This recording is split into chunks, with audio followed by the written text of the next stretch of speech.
मौके का फायदा उठाओ दृष्टि, तुम कर सकती हो, और मैं भी तो हूं ना तुम्हारे साथ। दृष्टि ने गंभीरता से सिर हिलाया। लिफ्ट जब तक ग्राउंड फ्लोर तक आई, दोनों में और कोई बात नहीं हुई। दृष्टि सोच में डूबी है। किस सोच में, ये शिवम जानता है। नीचे आकर दोनों चुपचाप नारंग ग्रुप की बिल्डिंग से बाहर निकल गए। क्या तान्या और दर्श दृष्टि के आत्मविश्वास को हिला देंगे? दृष्टि ने सिमी और अखिल को फोन पर अपने प्रमोशन की बात बता दी थी। काफी अरसे बाद इस घर के लोगों को कोई खुशखबरी सुनने को मिली थी।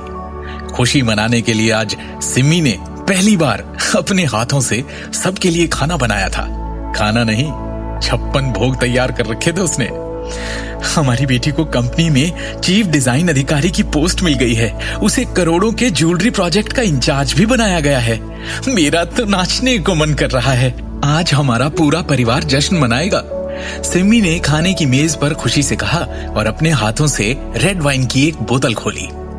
माँ, मैं इस समय केवल एक एक्टिंग डायरेक्टर हूँ। मेन पोस्ट तो मुझे तब मिलेगी जब मेरे डिजाइन्स सबके मुकाबले में जीत पाएंगे, दृष्टि ने गंभीरता से कहा।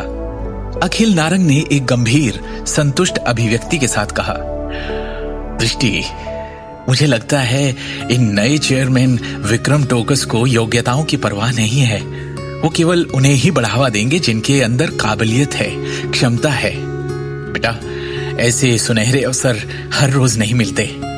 तुम्हें मिला है तो उसका पूरी लगन और मेहनत के साथ इस्तेमाल करो। क्योंकि हमारे परिवार का नारंग ग्रुप के अंदर ज्यादा प्रभाव नहीं है, इसलिए हमें भी सावधान रहना होगा और भविष्य में लो प्रोफाइल रखना होगा। हाँ पापा, मुझे पता है, दृष्टि ने सिर हिलाया और कहा।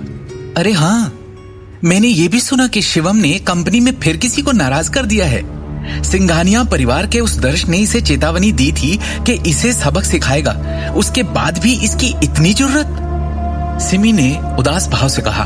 उसी वक्त अखिल ने देखा कि उसका सिगरेट का डिब्बा खाली हो चुका है। उसने शिवम से कहा, शिवम, क्या बाहर जाके मेरे लिए सिगरेट का डब्बा ले आओगे? शिवम ने हाँ में सिर हिलाया और बाहर जाने के लिए दरवाजे की ओर बढ़ गया। घर से कुछ ही दूर चौराहे पर एक छोटी सी दुकान में सिगरेट के 2 डिब्बे खरीदने के बाद शिवम वापस जाने ही वाला था कि एक गाड़ी के जोर से ब्रेक लगने की आवाज आई और एक अचानक ठीक उसके सामने आकर रुक गई। यही है वो शिवम गांधी।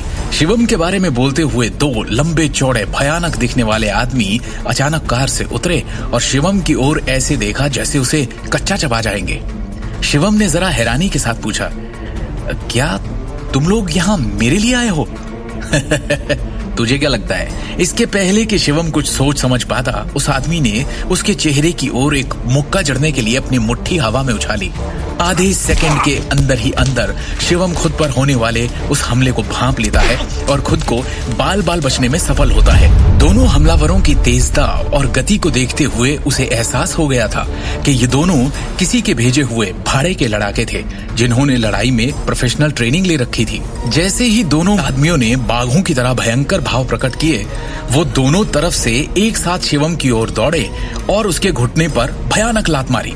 बगल की ओर झुकते हुए शिवम ने अपने शरीर को घुमाते हुए और अपने पैरों को उन दोनों की ओर घुमाते हुए जवाबी कार्रवाई की। उसी पल हवा की एक जोरदार आवाज आई और उसके साथ कुछ टकराने की, क्योंकि उनके वार खाली गए, लेकिन शिवम अपनी एक एक टांग से उन दोनों की टांग पर वार करने में सफल हुआ। पलक झपकते ही दोनों आदमी कई मीटर दूर उड़ गए और ठंडी कठोर जमीन पर जोरदार टक्कर और आवाज के साथ जोर से गिरे। उन दोनों धूर्त आदमियों ने मन ही मन अपने इस हालात को श्राप दिया जिसने उन्हें शिवम के पास भेजा।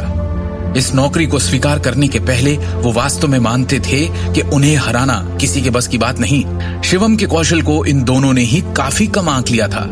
तुम दोनों को यहाँ किसने भेजा? बोलो। शिवम, जो अभी तक इन दोनों आदमियों के प्रति भावहीन था, अचानक उनकी तरफ ठंडी और तीखी नजर का चुभ जाने वाला तीर छोड़ता है।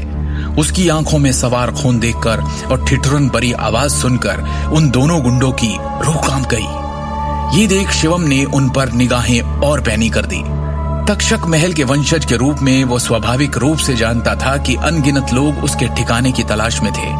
यही वजह है कि वो अपने पीछे कभी कोई ऐसा सुराग नहीं छोड़ता था जिसका इस्तेमाल उसके दुश्मन उसका पता लगाने के लिए कर सकते थे।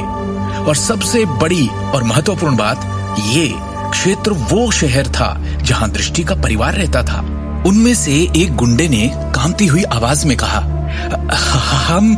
हमारी आपसे कोई दुश्मनी नहीं है, हम तो बस हमारे बॉस के ऑर्डर पे काम करते हैं।